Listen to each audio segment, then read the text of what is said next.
It looks like a third world date, but it's not, because you may recognise, look into your camera, Matt, Matthew, from the first ever third world dates. And whilst that date wasn't a match, what came after is an incredible story that we can't wait to share with you. Guys, wait, look. Okay. You've been here before. Yes. You're among friends. Yes. Matthew, why don't you introduce us to the guest that you've brought with you today? Don't know who you are. Oh. This is Hannah, Who is... my fiancée.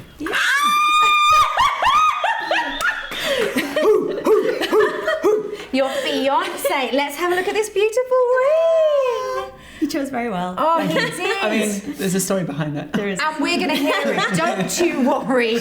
No stone will be left unturned. We want to hear all about it. But first, remind us, when was your date? When was that? It was like end of spring, beginning of summer last year, I think. Yeah, it was like a year and 2022. 2022. Yeah. So we filmed with you, and I think it was our first ever day of filming. It wasn't the first that we filmed, but it was our first ever day of filming. So I was new. Ooh. Haven was new. Rachel wasn't even a glint in our eye yet. You hadn't seen the show because we hadn't done the show. No. You really took a gamble on coming and joining us. So tell us why you did that. Yeah, I was just like, I want to push myself out my comfort zone. If I meet someone through the third world dates, I was like, great. But if I don't, that's absolutely fine. But I was like, well, if I push myself out my comfort zone, then it's more than if I just don't do anything at all. So. Do you remember how you felt like during the day and when you walked in? Did you feel relaxed? Did you feel, or was it actually just the most horrific thing that ever happened to you? You can be honest. It wasn't horrific, no. It was a good experience. Like I always said, like it's a good experience. Like I was very nervous. It is. It's a totally unnatural thing, and also other people get the benefit of seeing others go through it. Yeah. And you so not only was it new to you, but it was literally just completely unknown. I think that takes real bravery. And there were moments on the date we absolutely loved you. Okay. We thought you were great. No, we did. And I remember I rewatched your date before you came, and there was a bit I was waiting for that never came. So obviously it was edited out. Yeah. And that was that when I did the bit to camera, when it became clear that actually you guys weren't going to end up matching because your date was Danny. Yes. And she said that she saw more sort of friendshipy things. Yes. And I realised that, and I remember feeling absolutely furious, which I think I probably did say to you at some point, like, oh, what is wrong with her? But no, obviously, it's. Different people feel different things, and that is what it is. But I do remember looking down the camera and saying, get ready to click on the button and message him. Okay. And they cut that out. I was like, well, there's only a certain amount of time. I was like, you'd be mad not to message him. So after you left the show, obviously it didn't end up being a match. How did you feel about that? Were you like, okay, never mind, at least I tried, or... I think it was obviously always going to be whoever it's with, always that level of disappointment, because it's like, always. But like, I was like, at the end of the day, that's fine. It's a boundary that I'm going to respect because it's not my place to try and change anyone else's boundaries. So like, I was absolutely fine. Yeah. With kind of that kind of aspect of it. So. You reacted far better than I did. So tell us about the process after you do, if after you've done a third wheel day. What happened? What happened next? What happened with the team and all of that kind of stuff? Yeah, so it was a few months between the date and the video going up on YouTube, and kind of after that, I got a few messages from people. Hannah was one of the people who messaged me. I was like, it's a very long message, but I didn't think it was that long, but apparently it was really long. It's not like amazingly long, but like it's pretty lengthy. But like, I was kind of just looking through, because the profile is like attached to the message. So I was reading through your profile, and I was like, could see things that I was like, okay, we've got this in common, we've got this in common, we've got this in common. You look like a really nice person. I messaged back. So then we kind of said... Wait, pause there. Pause there. Okay, so when somebody hits that URL button, they don't sort of get your phone number or your details, but it goes through to our sort of central office, and then they drop you a message and say, here, look, this lovely person's tried to get in touch. If you'd like, we'll connect you, right? So let's start the whole thing. Rewind, right? Yeah. It was around July that the video went out in July. Went out in July. Okay. Yeah. So when did you watch it? So what happened was, one of my friends persuaded me to join Salt. She spent like 2 hours like being like, this is a great idea. What's that friend called? And she's called Emma.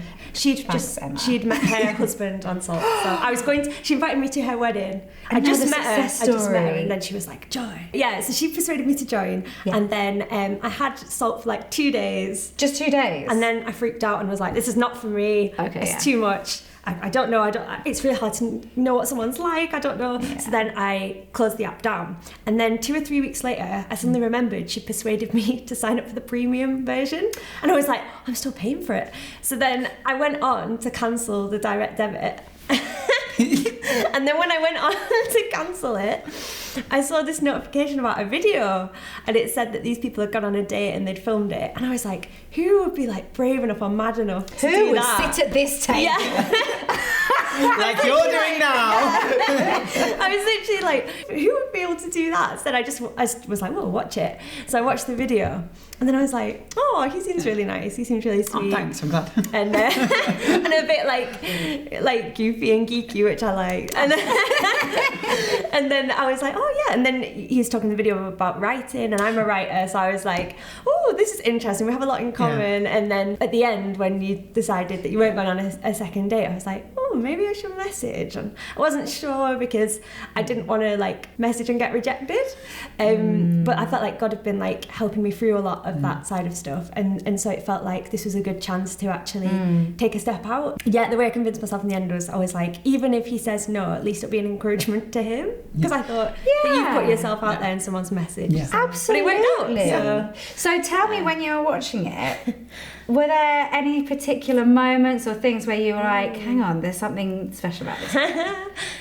Obviously the writing, and we talked a lot about your writing, and that was awesome, and we want an update on those books. But also like anything, and you were just like, hang on, this seems like someone it'd be worth spending a bit more time getting to know. I think just the fact that like when you and Danny were chatting, like you seemed to be really like listening and engaged in what she was saying and stuff. The bit where you were pretending to do a phone call together as Bible characters. That was so much fun. Yeah. And I was like, oh, he's up for a laugh. This is good. This is good. And I think even just the beginning bit where you just sort of poked your head around the door like, hello. I was like, oh, he's funny. I always say that. I'm funny. I'm like, hello. We're both like, hello. Back to you. Okay. You get this message. Yeah. What do you remember some of the stuff that was, and if there's something super personal, then obviously don't share it. Yeah. But do you remember the sort of vibe of the message and the kind of things that Hannah said? Well, it was like 2,000 word emails. Not that first message was not. No, but they very quickly became 2,000 word emails. Yeah. You were writing 2,000 word emails back. Yeah, but I was answering everything you were like. I was answering everything you were saying. It wasn't just me. Okay, so you were basically writing like a university essay a week in emails. Well, a day. A day. Okay, so not much time for anything else. No. Really. Yeah, it's like every evening we would send one. Yeah. The appraisals at work just got significantly worse and worse. You're like, well, but my love letter writing is getting good. I did get to a point, I remember in the second week of us writing the long emails, I remember being like, I've got to go home and write this long email tonight. And my mum was like, are you not enjoying it? I was like, yeah, I am. I really want to meet him, but I can't wait till we like get onto WhatsApp. Yeah, and at the same time, I was like, but I really think we should like move on to WhatsApp, but I'm really nervous about just asking. But I decided the next, I would like it if you took initiative, so that's why I didn't say anything. And you did take initiative. And I did. So yeah. So to start off with, for a few weeks, you were just like exchanging daily, very long emails. Was that like, what kind of things were you talking about? Probably about writing, and then just church and family and life and getting to know each other a bit. I remember you sending me songs to listen to. You sent me like YouTube playlists. Oh no! This is good. Gosh. So we were like, let's send each other music suggestions, because you don't really listen to much music and I listen to a lot of music. Okay. So I sent this playlist of like 20, 30, 40 songs. Like curated playlist. That's like the modern version of a mixtape. Yeah. Except none of it was very lovey, so. No. And Hannah sent me one back, and it was just Rick Astley, Never Gonna Give You Up, every video. That's so good. like 20. But he didn't reply. No. I sent it in the evening, and the next morning I was going to church and I kept checking my phone. I was like, he's not replied. I was like, I've put him off. Weird. And then I was like, and then I started thinking about the lyrics, and it's like, I sounded like I was obsessed with it. I was like, never gonna give you up, never gonna let you down. but then I got out of church and you'd like put loads of laughing. Yeah. So you got the joke. Oh yeah, I loved it.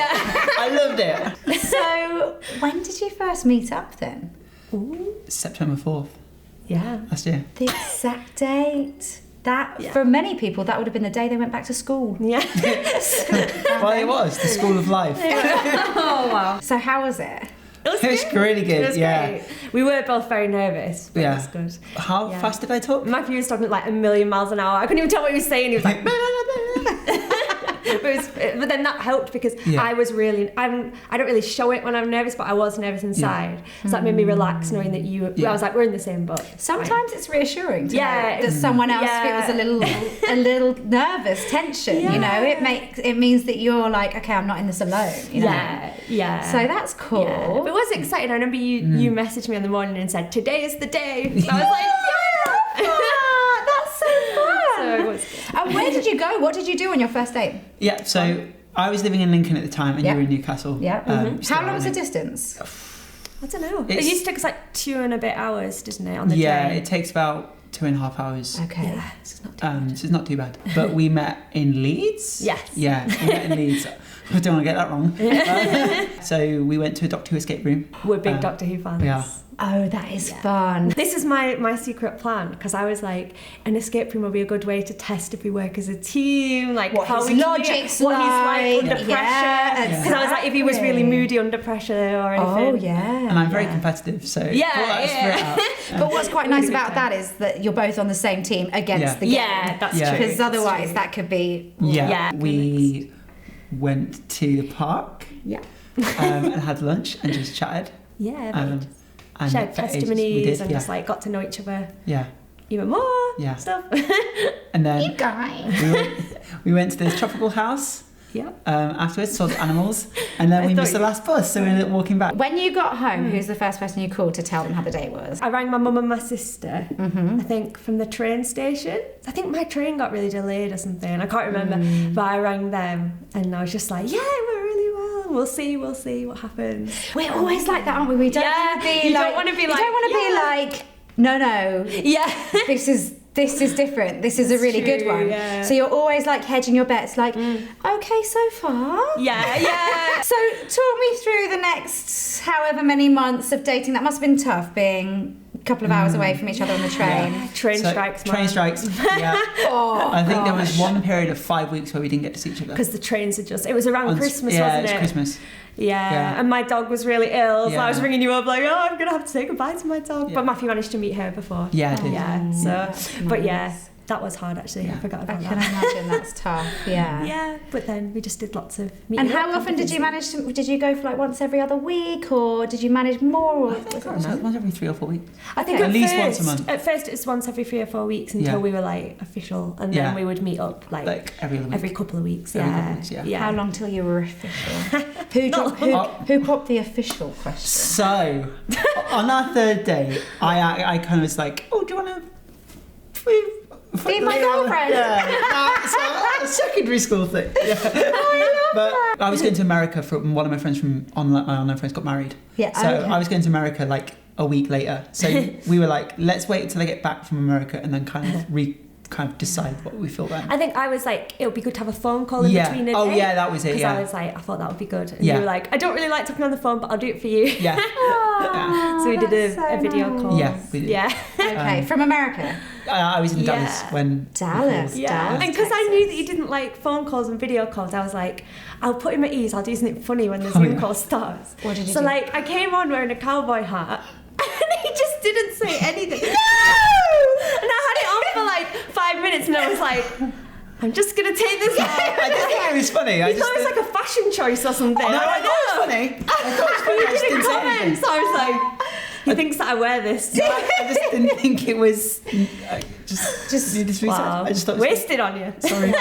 Wow. Okay, so now, we started this by saying that there's a ring on your finger. Yes. So tell us, when did you know that you were going to propose? Ooh. Oh, I mean, pretty much from day one, I was like, but also, What's an appropriate amount of time before I'm allowed to give her a ring? But also, I was like, no, there was value in waiting. So, and you said the same, didn't you? Yeah. Yeah. So Yeah. I was like, let's wait until we're living in the same city. And then it kind of, when was it that you were like, no, I think because you first started talking about getting married on our 4th date when we just decided we were official. Yeah. And I was Sorry. like, not talking about it, but Matthew, just being like, be cool, Matthew. One thing I've learned is not to do that. you felt like God had been preparing you for marriage for a long time, and then you're like, and I feel like you're the person He's leading me to marry, and I was like, wow. Okay, there's a bit wider context. Yeah. Really in the journey. I think I was just cautious like God in my heart. I just feel like God had to do some healing in my heart and stuff. So the year before all this happened, I've been struggling quite a lot with my mental health, just working through some stuff, and had a lot of healing in that time before. That's I'd not even been thinking about dating the last couple of years. So then, once I was feeling much more ready, that's why I said yes to stuff. Yeah. But I think, I really went through a real moment of where I felt like God really freed me from some stuff, and I really felt able to say I love you and mean it and stuff. So that was nice. So I think after that we talked about it more. Yeah, we were also very adamant. We were like, no, we want to live in the same city. Yeah, we want to live in the same city. So who moved where? I moved to Newcastle because you're studying a PhD. Yeah. And there just wasn't practical for you to do that. Yeah. To move. So, and I had a job. I literally the same week that the video came out, I got a job. Yeah. So I just transferred with the job that I work at. I just transferred up north to Newcastle. Amazing. So yeah. That worked out beautifully. Yeah. So now I want to know the ring and the proposal and who's telling me that. I can. We can both tell you. I tell you what, if you take it and you jump in every time you get it. Okay. We've been ring shopping a few times. I think in like June. I want to say, and I bought the ring. I was very adamant, knowing that I would, because when I lived with my dad, I wasn't paying rent. Like my dad was covering the rent, so I was like, I'm gonna buy the ring before I move, and then when I move, then it'll be one less expense. Sure, yeah, that's wise. You said which ring you wanted, or like a number of rings. We went and tried some on, and I tried on about 4 or 5, and I was like, oh, I really like all of them apart from one, which is this one. But so I was in my mind, I thought, right, okay, I know which ring I'm gonna get, and I memorized it in my head. And then as I got to the shop like a few days later, and I was like, I can't remember which ring I'm gonna get. I know Hannah wants a sapphire, so I'm gonna just choose one with a sapphire in it. Unfortunately, I chose the one that she didn't want. And you were like, is this a joke? Are you messing with me, Matthew? It was so funny. This is your version of the cowboy hat. But I think it's because when I tried it on in the shop, I was like, I know that I have really small hands, and I was like, oh, it looks really big, it looks too big. But actually, like, I really love it. So you chose well, because you knew my taste better. But it was funny because I wasn't sure. That's the only one I said I didn't like. But yeah, so I moved in July to Newcastle, and then I got married every 4 weeks for work. So I saw that I was off work literally a year to the day from when we started talking. Yeah. So I was like, I've got a good idea in my head. So the Lake District's like one of your favourite places on earth, isn't it? Yeah. So I was like, do you think it's the Lake District for a day? Oh, did you expect it? Well, it was nice because, like, you know, I was like, oh, that's good because that's like my ideal place to propose to, is the Lake District. So, but I think I knew just because I thought, like, you'd had those conversations. Yeah. We'd had them conversations, so I would have thought it if we were anywhere nice we were going. Yeah. I did work it out, but it didn't matter. But also on the train, I was saying this is going to be the best day of our lives. He was. It's going along, and he kept being like, "Oh, I'm so nervous. Oh, I'm so nervous. I'm feeling so nervous today." And I was like, "Okay." And You're then not normally nervous when we go for a walk. Yeah, I know. And then he kept singing to himself, "This is going to be the best day of our lives." And I was like, You just played it so cool. No one could have spotted it. No one could have seen it coming. I'm loving this. I'm loving this. This is so good. We went to Ambleside. No, we didn't. Was it Windermere? Windermere. Went to Ambleside afterwards, didn't we? We went to Windermere, but then we went down to Bowness. Yeah, we went to Windermere and we went to Bowness. Yes, I said that the first time. Yeah. And we got to the boats, like the little rowing boats that you can hire. And I was like, do you want to row? Oh, yeah. Oh, you had to row? Yeah, so he was like, because he said, let's go on a rowing boat. I was like, okay. And then, so basically on our third date, we went to Knaresborough. And that was where you Yorkshire. asked, in Yorkshire, where you asked me about to be his yeah.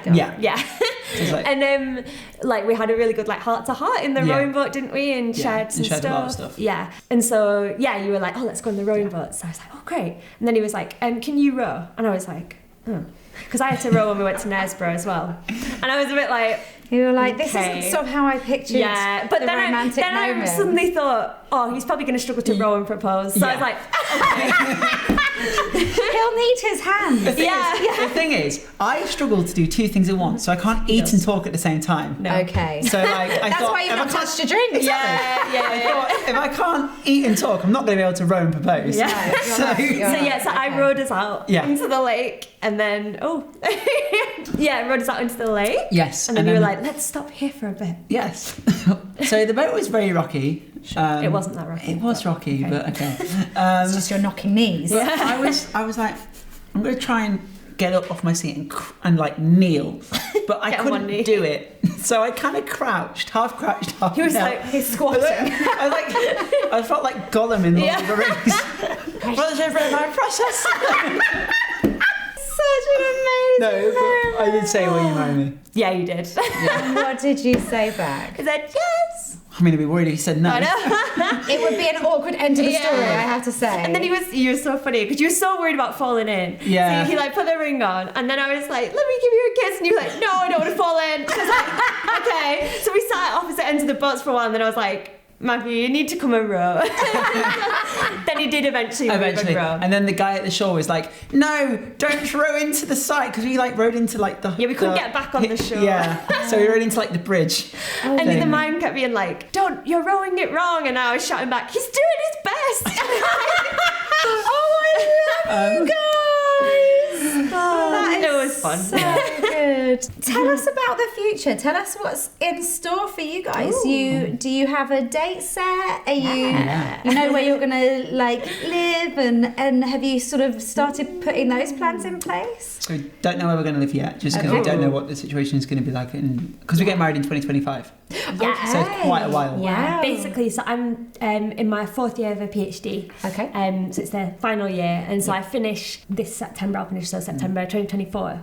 Yeah, that's right. Yeah. Okay, Yeah, so you've got like another full year. Yeah, and because it's the final year, I just was like, I feel like if we're wedding planning, trying to work out where to live and all that, it's going to be a big stress, and I need to finish this PhD. Yeah, you need to get the PhD across the line. And then I'll probably need like a month to recover, and then it'll be Christmas, and then we're like, let's go for the spring. So spring 2025. Lovely. And where are you getting married? At my church back home. In Lincoln. So it's nice. It's the church you grew up in, and where you became a Christian. Yes. And When you think about what God is calling you to as a couple, is there anything that you're both particularly passionate about or excited to see built up in the other and things? Oh, that's such a that's good question. I think like writing is a big thing for both of us, seeing how God will use that. Yeah, absolutely. I think. And you can encourage each other in that. Yeah. Read each other's writing. Yeah. Doing a PhD and stuff, it can be quite lonely because you're just working on your own bit of work. But we've done a few times where we've gone to a cafe together, and we've both just sat and been writing for like a few hours, and we're not even talking, but just having the other person there. I think that's quite good. Yeah, that we've been able to do that together. In terms of other stuff, I'm trying to think. You've preached a couple of times at church, so I'd really love to see you keep growing in that. I think that would be cool. But let's see. Guys, I love you guys. Can I pray for you? Yeah, definitely. No. Just break the hands for 1 second. God, guys, you guys get each other all the time. Do you know? You've only just brought me, Hannah. Oh, selfish. Oh, Lord God, I want to lift these two up to you. You delight in marriage. You delight in two people coming together to be stronger and to grow in your likeness together. And we just pray for your hand over their relationship. We pray for this PhD. Let it be all it could be. Let it really, really be delivered in a way that Hannah is so proud of and excited about. And we just thank you for this wedding, but mainly the marriage and the life that comes after. And we just pray that they would always have you at the centre and in their hearts. And we are so excited to cheer them on. Thank you, God, for bringing them together. Amen. Man, thank you. Oh, thank you. Thanks. We felt so fond of you when you came Aww. in. We did. There was definitely like conversation about the impact that you made, and some of the things that you shared around autism as well, and that you felt so passionately about that has sparked a lot of conversations. So I think that is phenomenal, and we're so excited. Even if we didn't choose her, but to be fair, you didn't apply. We didn't get the chance to choose you, did we? Apply. No, I don't think I ever would have. But we're so pleased that we could play a small part in you guys finding each other. Thank you. So thank you so much. Thank you. This is your sign to apply for Salt's third wheel dates, or to use those URLs to ask someone out, because you literally never know.